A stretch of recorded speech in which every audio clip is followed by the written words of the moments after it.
görkəmli bəstəkar Bəhram Nəsibovun oğlu ilə görüşmüşdük, Adil müəllimlə və söhbət sözü çəkdi, məlum oldu ki, həqiqətən də çox maraqlı bir iş ərsəyə gəlib. Uzun illər əvvəl Bəhram Nəsibov, Vaqif Bayatlıoğlu'nun Səni Niyə Belə Sevdim şeirinə mahnı bəstələyib, amma heç zaman səslənməyib.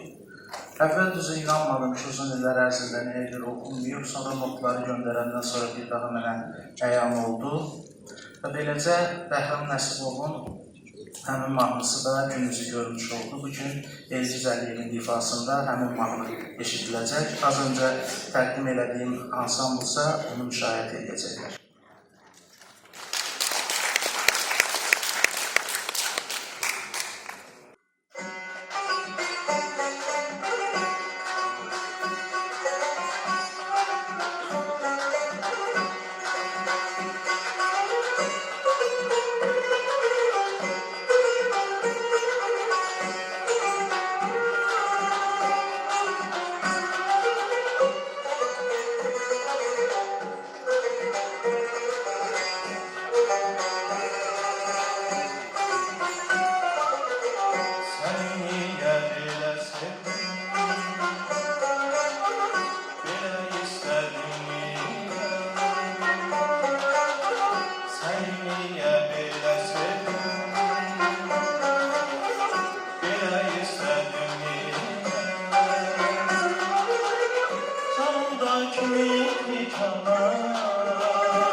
Canımda